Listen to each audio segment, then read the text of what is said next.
The Mantle of Science by Murray Rothbard. Introduction. In our proper condemnation of scientism in the study of man, we should not make the mistake of dismissing science as well. For if we do so, we credit scientism too highly and accept at face value its claim to be the one and only scientific method. If scientism is, as we believe it to be, an improper method, then it cannot be truly scientific. Science, after all, means scientia, correct knowledge. It is older and wiser than the positivist pragmatist attempt to monopolize the term. Scientism is the profoundly unscientific attempt to transfer uncritically the methodology of the physical sciences to the study of human action. Both fields of inquiry must, it is true, be studied by the use of reason, the mind's identification of reality. But then it becomes crucially important, in reason, not to neglect the critical attribute of human action, that, alone in nature, human beings possess a rational consciousness. Stones, molecules, planets cannot choose their courses, their behavior is strictly and mechanically determined for them. Only human beings possess free will and consciousness, for they are conscious, and they can, and indeed must, choose their course of action. To ignore this primordial fact about the nature of man, to ignore his volition, his free will, is to misconstrue the facts of reality and therefore to be profoundly and radically unscientific. Man's necessity to choose means that, at any given time, he is acting to bring about some end in the immediate or distant future, that is, that he has purposes. The steps that he takes to achieve his ends are his means. Man is born with no innate knowledge of what ends to choose or how to use which means to attain them. Having no inborn knowledge of how to survive and prosper, he must learn what ends and means to adopt, and he is liable to make errors along the way. But only his reasoning mind can show him his goals and how to attain them. We have already begun to build the first blocks of the many-storied edifice of the true sciences of man, and they are all grounded on the fact of man's volition. On the formal fact that man uses means to attain ends we ground the science of praxeology, or economics. Psychology is the study of how and why man chooses the contents of his ends, technology tells what concrete means will lead to various ends, and ethics employs all the data of the various sciences to guide man toward the ends he should seek to attain, and therefore, by imputation, toward his proper means. None of these disciplines can make any sense whatever on scientific premises. If men are like stones, if they are not purposive beings and do not strive for ends, then there is no economics, no psychology, no ethics, no technology, no science of man whatever. The problem of free will. Before proceeding further, we must pause to consider the validity of free will, for it is curious that the determinist dogma has so often been accepted as the uniquely scientific position. And while many philosophers have demonstrated the existence of free will, the concept has all too rarely been applied to the social sciences. In the first place, each human being knows universally from introspection that he chooses. The positivists and behaviorists may scoff at introspection all they wish, but it remains true that the introspective knowledge of a conscious man that he is conscious and acts is a fact of reality. What, indeed, do the determinists have to offer to set against introspective fact? Only a poor and misleading analogy from the physical sciences. It is true that all mindless matter is determined and purposeless. But it is highly inappropriate, and moreover question-begging, simply and uncritically to apply the model of physics to man. Why, indeed, should we accept determinism in nature? The reason we say that things are determined, is that every existing thing must have a specific existence. Having a specific existence, it must have certain definite, definable, delimitable attributes, that is, everything must have a specific nature. Every being, then, can act or behave only in accordance with its nature, and any two beings can interact only in accord with their respective natures. Therefore, the actions of every being are caused by, determined by, its nature. But while most things have no consciousness and therefore pursue no goals, it is an essential attribute of man's nature that he has consciousness, and therefore that his actions are self-determined by the choices his mind makes. At very best, the application of determinism to man is just an agenda for the future. After several centuries of arrogant proclamations, no determinist has come up with anything like a theory determining all of men's actions. Surely the burden of proof must rest on the one advancing a theory, particularly when the theory contradicts man's primary impressions. Surely we can, at the very least, tell the determinists to keep quiet until they can offer their determinations, including, of course, their advanced determinations of each of our reactions to their determining theory. But there is far more that can be said. For determinism, as applied to man, is a self-contradictory thesis, since the man who employs it relies implicitly on the existence of free will. If we are determined in the ideas we accept, then X, the determinist, is determined to believe in determinism, while Y, the believer in free will, is also determined to believe in his own doctrine. Since man's mind is, according to determinism, not free to think and come to conclusions about reality, it is absurd for X to try to convince Y or anyone else of the truth of determinism. In short, the determinist must rely, for the spread of his ideas, on the non-determined, free will choices of others, on their free will to adopt or reject ideas. In the same way, the various brands of determinists, behaviorists, positivists, Marxists, and so on, implicitly claim special exemption for themselves from their own determined systems. But if a man cannot affirm a proposition without employing its negation, he is not only caught in an inextricable self-contradiction, he is conceding to the negation the status of an axiom. A corollary self-contradiction, the determinists profess to be able, some day, to determine what man's choices and actions will be. But, on their own grounds, their own knowledge of this determining theory is itself determined. How then can they aspire to know all, if the extent of their own knowledge is itself determined, and therefore arbitrarily delimited? In fact, if our ideas are determined, then we have no way of freely revising our judgments and of learning truth, whether the truth of determinism or of anything else. Thus, the determinist, to advocate his doctrine, must place himself and his theory outside the allegedly universally determined realm, that is, he must employ free will. This reliance of determinism on its negation is an instance of a wider truth, that it is self-contradictory to use reason in any attempt to deny the validity of reason as a means of attaining knowledge. Such self-contradiction is implicit in such currently fashionable sentiments as reason shows us that reason is weak, or the more we know how little we know. Some may object that man is not really free because he must obey natural laws. To say that man is not free because he is not able to do anything he may possibly desire, however, confuses freedom and power. It is clearly absurd to employ as a definition of freedom the power of an entity to perform an impossible action, to violate its nature. Determinists often imply that a man's ideas are necessarily determined by the ideas of others, of society. Yet A and B can hear the same idea propounded, A can adopt it as valid while B will not. Each man, therefore, has the free choice of adopting or not adopting an idea or value. It is true that many men may uncritically adopt the ideas of others, yet this process cannot regress infinitely. At some point in time, the idea originated, that is, the idea was not taken from others, but was arrived at by some mind independently and creatively. This is logically necessary for any given idea. Society, therefore, cannot dictate ideas. If someone grows up in a world where people generally believe that all redheads are demons, he is free, as he grows up, to rethink the problem and arrive at a different conclusion. If this were not true, ideas, once adopted, could never have been changed. We conclude, therefore, that true science decrees determinism for physical nature and free will for man, and for the same reason, that everything must act in accordance with its specific nature. And since men are free to adopt ideas and to act upon them, it is never events or stimuli external to the mind that cause its ideas, rather the mind freely adopts ideas about external events.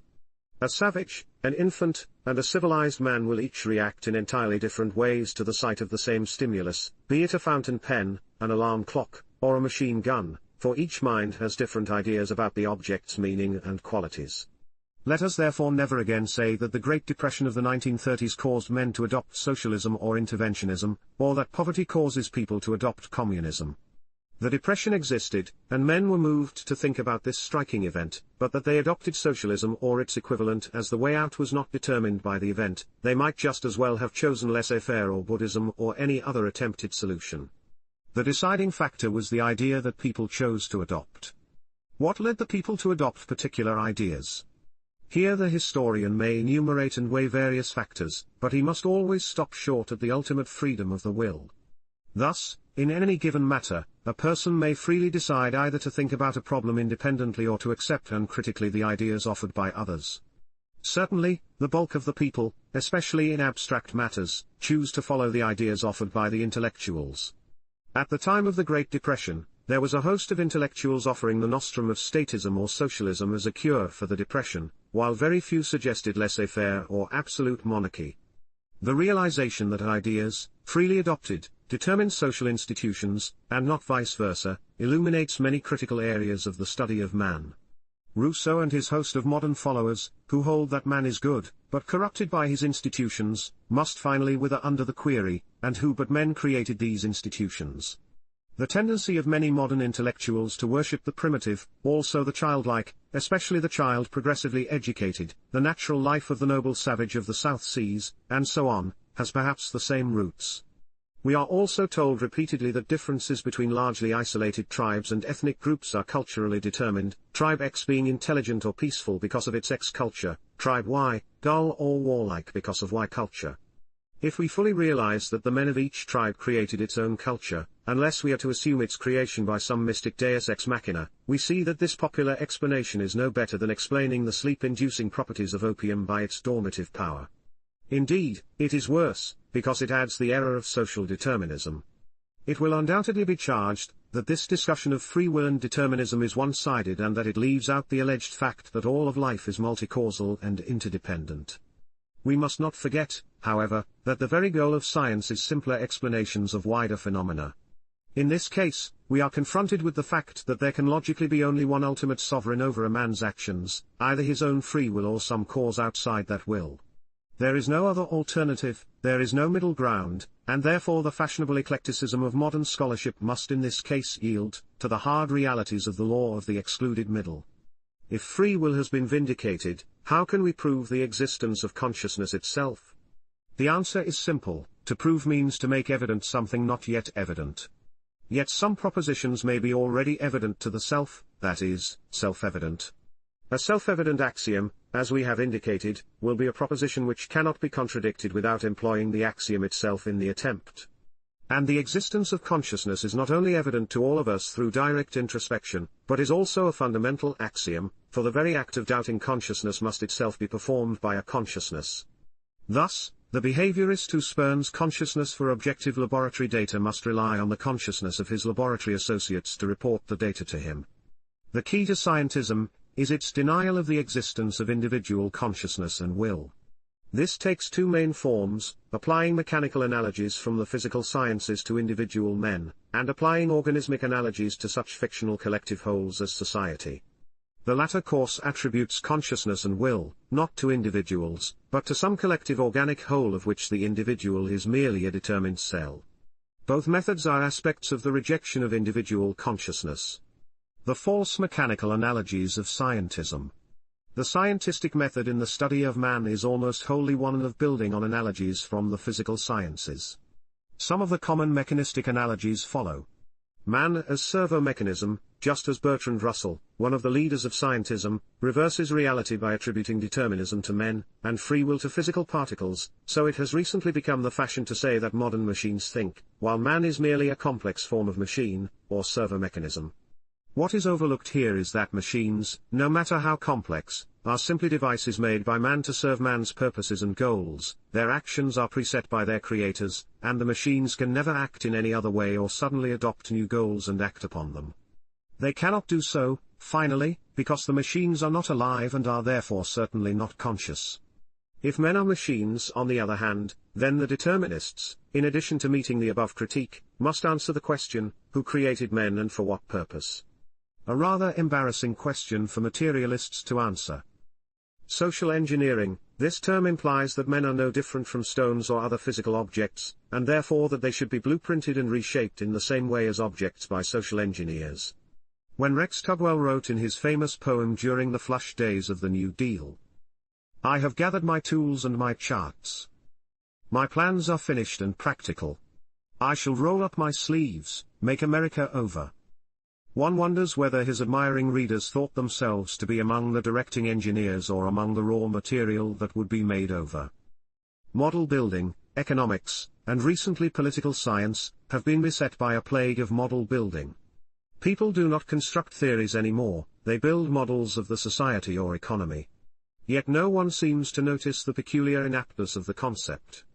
An engineering model is an exact replica, in miniature, that is, in exact quantitative proportion, of the relationships existing in the given structure in the real world, but the models of economic and political theory are simply a few equations and concepts which, at very best, could only approximate a few of the numerous relations in the economy or society. Measurement. The econometric society's original motto was "Science is measurement," this ideal having been transferred intact from the natural sciences.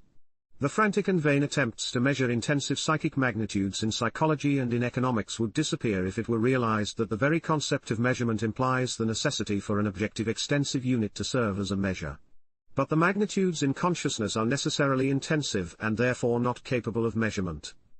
The mathematical method, not only measurement but the use of mathematics in general in the social sciences and philosophy today, is an illegitimate transfer from physics.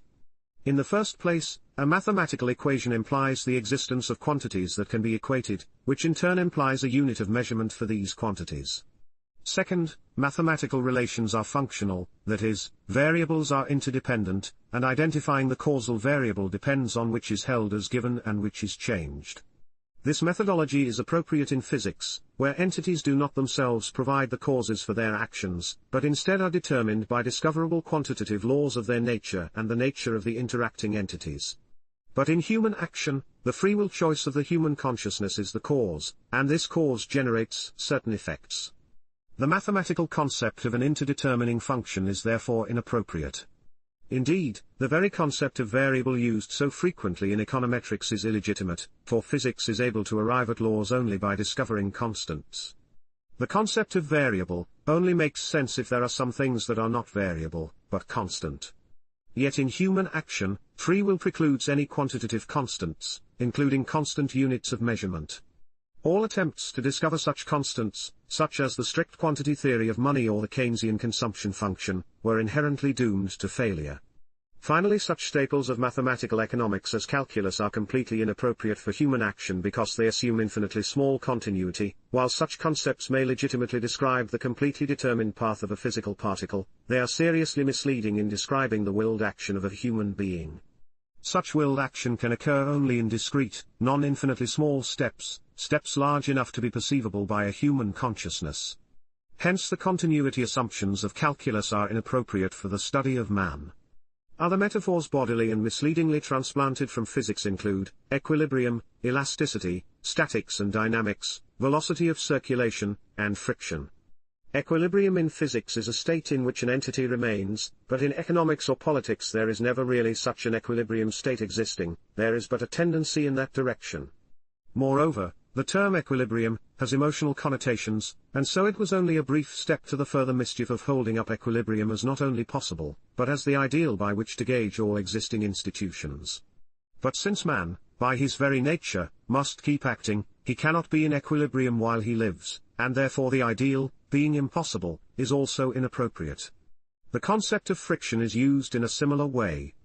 Some economists, for example, have assumed that men have perfect knowledge, that the factors of production have perfect mobility, and so on, and then have airily dismissed all difficulties in applying these absurdities to the real world as simple problems of friction, just as the physical sciences bring in friction to add to their perfect framework.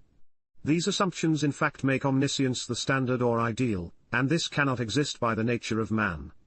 The false organismic analogies of scientism. The organismic analogies attribute consciousness, or other organic qualities, to social wholes which are really only labels, for the interrelations of individuals. Just as in the mechanistic metaphors, individual men are subsumed and determined, here they become mindless cells in some sort of social organism. While few people today would assert flatly that society is an organism, most social theorists hold doctrines that imply this. Note, for example, such phrases as, society determines the values of its individual members, or the individual's actions are determined by the role he plays in the group to which he belongs, and so on. Such concepts as the public good, the common good, social welfare, and so on, are also endemic. All these concepts rest on the implicit premise that there exists, somewhere, a living organic entity known as society, the group, the public, the community, and that entity has values and pursues ends. Not only are these terms held up as living entities, they are supposed to exist more fundamentally than mere individuals, and certainly their goals take precedence over individual ones. It is ironic that the self-proclaimed apostles of science should pursue the sheer mysticism of assuming the living reality of these concepts. Such concepts as public good, general welfare, and so on, should, therefore, be discarded as grossly unscientific, and the next time someone preaches the priority of public good over the individual good, we must ask, who is the public in this case? We must remember that in the slogan justifying the public debt that rose to fame in the 1930s, we owe it only to ourselves, it makes a big difference for every man whether he is a member of the we or of the ourselves. A similar fallacy is committed, alike by friends and by foes of the market economy, when the market is called impersonal. Thus, people often complain that the market is too impersonal because it does not grant to them a greater share of worldly goods. It is overlooked that the market is not some sort of living entity making good or bad decisions, but is simply a label for individual persons and their voluntary interactions. If a thinks that the impersonal market is not paying him enough, he is really saying that individuals B, C, and D are not willing to pay him as much as he would like to receive. The market is individuals acting. Similarly, if B thinks that the market is not paying A enough, B is perfectly free to step in and supply the difference. He is not blocked in this effort by some monster named market. One example of the widespread use of the organismic fallacy is in discussions of international trade. Thus, during the gold standard era, how often did the cry go up that England or France or some other country was in mortal danger because it was losing gold? What was actually happening was that Englishmen or Frenchmen were voluntarily shipping gold overseas and thus threatening the banks in those countries with the necessity of meeting obligations to pay in gold, which they could not possibly fulfill. But the use of the organismic metaphor converted a grave problem of banking into a vague national crisis for which every citizen was somehow responsible. So far we have been discussing those organismic concepts which assume the existence of a fictive consciousness in some collective whole.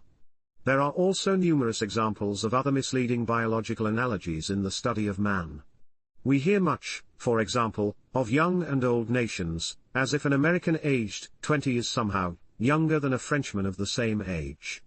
We read of mature economies, as if an economy must grow rapidly and then become mature.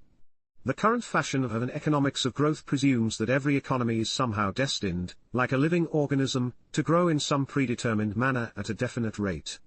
In the enthusiasm it is overlooked that too many economies grow backward, that all of these analogies are attempts to negate individual will and consciousness, has been pointed out by Mrs. Penrose. Referring to biological analogies as applied to business firms, she writes, "Where explicit biological analogies crop up in economics, they are drawn exclusively from that aspect of biology which deals with the non-motivated behavior of organisms, so it is with the life cycle analogy. We have no reason whatever for thinking that the growth pattern of a biological organism is willed by the organism itself. On the other hand, we have every reason for thinking that the growth of a firm is willed by those who make the decisions of the firm, and the proof of this lies in the fact that no one can describe the development of any given firm, except in terms of decisions taken by individual men." Axioms and deduction. The fundamental axiom, then, for the study of man is the existence of individual consciousness, and we have seen the numerous ways in which scientism tries to reject or avoid this axiom. Not being omniscient, a man must learn, he must ever adopt ideas and act upon them, choosing ends and the means to attain these ends. Upon this simple fundamental axiom a vast deductive edifice can be constructed. Professor Mises has already done this for economics, which he has subsumed under the science of praxeology. This centers on the universal formal fact that all men use means for chosen ends, without investigating the processes of the concrete choices or the justification for them. Mises has shown that the entire structure of economic thought can be deduced from this axiom, with the help of a very few subsidiary axioms. Since the fundamental and other axioms are qualitative by nature, it follows that the propositions deduced by the laws of logic from these axioms are also qualitative. The laws of human action are therefore qualitative, and, in fact, it should be clear that free will precludes quantitative laws. Thus, we may set forth the absolute economic law that an increase in the supply of a good, given the demand, will lower its price, but if we attempted to prescribe with similar generality how much the price would fall, given a definite increase in supply, we would shatter against the free will rock of varying valuations by different individuals. It goes without saying that the axiomatic deductive method has been in disrepute in recent decades, in all disciplines but mathematics and formal logic, and even here the axioms are often supposed to be a mere convention rather than necessary truth. Few discussions of the history of philosophy or scientific method fail to make the ritual attacks on old-fashioned argumentation from self-evident principles. And yet the disciples of scientism themselves implicitly assume as self-evident not what cannot be contradicted, but simply that the methodology of physics is the only truly scientific methodology. This methodology, briefly, is to look at facts, then frame ever more general hypotheses to account for the facts, and then to test these hypotheses by experimentally verifying other deductions made from them. But this method is appropriate only in the physical sciences, where we begin by knowing external sense data and then proceed to our task of trying to find, as closely as we can, the causal laws of behavior of the entities we perceive. We have no way of knowing these laws directly, but fortunately we may verify them by performing controlled laboratory experiments to test propositions deduced from them. In these experiments we can vary one factor, while keeping all other relevant factors constant. Yet the process of accumulating knowledge in physics is always rather tenuous, and, as has happened, as we become more and more abstract, there is greater possibility that some other explanation will be devised which fits more of the observed facts and which may then replace the older theory. In the study of human action, on the other hand, the proper procedure is the reverse. Here we begin with the primary axioms. We know that men are the causal agents, that the ideas they adopt by free will govern their actions. We therefore begin by fully knowing the abstract axioms, and we may then build upon them by logical deduction, introducing a few subsidiary axioms to limit the range of the study to the concrete applications we care about. Furthermore, in human affairs, the existence of free will prevents us from conducting any controlled experiments, for people's ideas and valuations are continually subject to change, and therefore nothing can be held constant. The proper theoretical methodology in human affairs, then, is the axiomatic deductive method. The laws deduced by this method are more, not less, firmly grounded than the laws of physics, for since the ultimate causes are known directly as true, their consequences are also true. One of the reasons for the scientistic hatred of the axiomatic deductive method is historical. Thus, Dr. E. C. Harwood, inveterate battler for the pragmatic method in economics and the social sciences, criticizes Mises as follows. Like the Greeks, Dr. Mises disparages change. Praxeology is not concerned with the changing content of acting, but with its pure form and categorical structure. No one who appreciates the long struggle of man toward more adequate knowing would criticize Aristotle for his adoption of a similar viewpoint 2,000 years ago, but, after all, that was 2,000 years ago. Surely economists can do better than seek light on their subject from a beacon that was extinguished by the Galilean Revolution in the 17th century. Apart from the usual pragmatist antagonism to the apodictic laws of logic, this quotation embodies a typical historiographical myth. The germ of truth in the historical picture of the noble Galileo versus the anti-scientific church consists largely in two important errors of Aristotle. A. He thought of physical entities as acting teleologically, and thus in a sense as being causal agents, and, B. He necessarily had no knowledge of the experimental method, which had not yet been developed, and therefore thought that the axiomatic deductive qualitative method was the only one appropriate to the physical as well as the human sciences. When the 17th century enthroned quantitative laws and laboratory methods, the partially justified repudiation of Aristotle in physics was followed by the unfortunate expulsion of Aristotle, and his methodology from the human sciences as well. This is true apart from historical findings that the scholastics of the Middle Ages were the forerunners, rather than the obscurantist enemies, of experimental physical science. One example of concrete law deduced from our fundamental axiom is as follows: since all action is determined by the choice of the actor, any particular act demonstrates a person's preference for this action. From this it follows that if A and B voluntarily agree to make an exchange, whether the exchange be material or spiritual, both parties are doing so because they expect to benefit. Science and values, arbitrary ethics. Having discussed the properly scientific, as contrasted to the scientistic, approach to the study of man, we may conclude by briefly considering the age-old question of the relationship between science and values. Ever since Max Weber, the dominant position in the social sciences, at least to jury, has been Rothbard, that science itself must not make value judgments, but confine itself to judgments of fact, since ultimate ends can be only sheer personal preference not subject to rational argument. The classical philosophical view that a rational, that is, in the broad sense of the term, a scientific, ethic is possible has been largely discarded. As a result, the critics of Rothbard, having dismissed the possibility of rational ethics as a separate discipline, have taken to smuggling in arbitrary, ad hoc ethical judgments through the back door of each particular science of man. The current fashion is to preserve a facade of Rothbard, while casually adopting value judgments, not as the scientist's own decision, but as the consensus of the values of others. Instead of choosing his own ends and valuing accordingly, the scientist supposedly maintains his neutrality by adopting the values of the bulk of society. In short, to set forth one's own values is now considered biased and non-objective, while to adopt uncritically the slogans of other people is the height of objectivity. Scientific objectivity no longer means a man's pursuit of truth wherever it may lead, but abiding by a Gallup poll of other, less informed subjectivities. The attitude that value judgments are self-evidently correct because the people hold them permeates social science. The social scientist often claims that he is merely a technician, advising his clients, the public, how to attain their ends, whatever they may be. And he believes that thereby he can take a value position without really committing himself to any values of his own. An example from a recent public finance textbook, an area where the economic scientist must constantly confront ethical problems. The present-day justification for the ability principle, among economists, is simply the fact that it is in accord with consensus of attitudes toward equity in the distribution of real income and of tax burden. Equity questions always involve value judgments, and tax structures can be evaluated, from an equity standpoint, only in terms of their relative conformity with the consensus of thought in the particular society with respect to equity. But the scientist cannot thereby escape making value judgments of his own. A man who knowingly advises a criminal gang on the best means of safe-cracking is thereby implicitly endorsing the end, safe-cracking. He is an accessory before the fact. An economist who advises the public on the most efficient method of obtaining economic equality is endorsing the end of economic equality.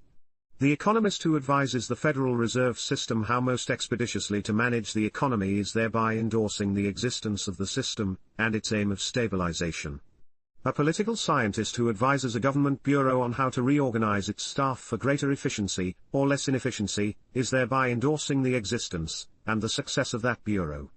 To be convinced of this, consider what the proper course would be for an economist who opposes the existence of the Federal Reserve System, or the political scientist who would like to see the liquidation of the bureau. Wouldn't he be betraying his principles if he helped what he is against to become more efficient? Wouldn't his proper course either be to refuse to advise it, or perhaps to promote its inefficiency, on the grounds of the classical remark by a great American industrialist, speaking of government corruption, "Thank God that we don't get as much government as we pay for." It should be realized that values do not become true or legitimate because many people hold them, and their popularity does not make them self-evident. Economics abounds in instances of arbitrary values smuggled into works the authors of which would never think of engaging in ethical analysis or propounding an ethical system. The virtue of equality, as we have indicated, is simply taken for granted without justification, and it is established, not by sense perception of reality or by showing that its negation is self-contradictory, the true criteria of self-evidence, but by assuming that anyone who disagrees is a knave and a rogue. Taxation is a realm where arbitrary values flourish, and we may illustrate by analyzing the most hallowed and surely the most commonsensical of all tax ethics, some of Adam Smith's famous canons of justice in taxation. These canons have since been treated as self-evident gospel in practically every work on public finance. Take, for example, the canon that the costs of collection of any tax be kept to a minimum. Obvious enough to include in the most word-free treatise. Not at all, for we must not overlook the point of view of the tax collectors.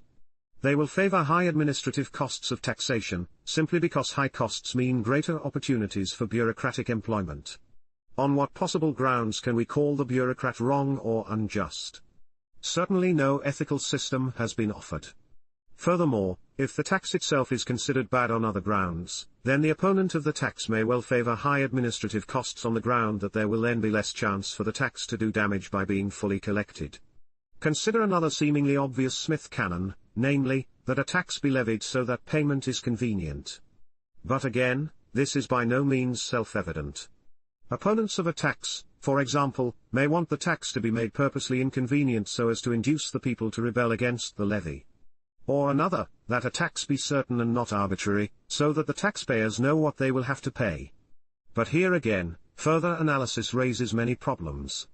For some may argue that uncertainty positively benefits the taxpayers, for it makes requirements more flexible, thus allowing more room for possible bribery of the tax collector. Another popular maxim is that a tax be framed to make it difficult to evade.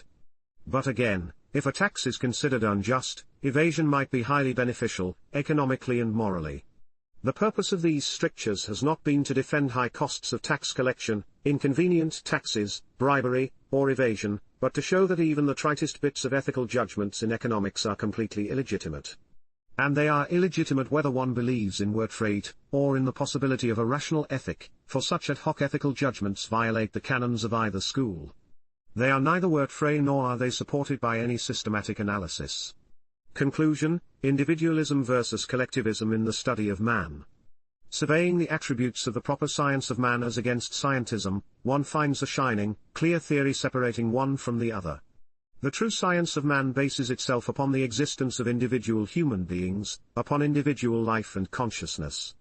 The scientistic brethren, dominant in modern times, range themselves always against the meaningful existence of individuals. The biologists deny the existence of life, the psychologists deny consciousness, the economists deny economics, and the political theorists deny political philosophy. What they affirm is the existence and primacy of social wholes, society, the collective, the group, the nation. The individual, they assert, must be value-free himself, but must take his values from society. The true science of man concentrates on the individual as of central, epistemological and ethical importance. The adherents of scientism, in contrast, lose no opportunity to denigrate the individual, and submerge him in the importance of the collective. With such radically contrasting epistemologies, it is hardly sheer coincidence that the political views of the two opposing camps tend to be individualist and collectivist, respectively.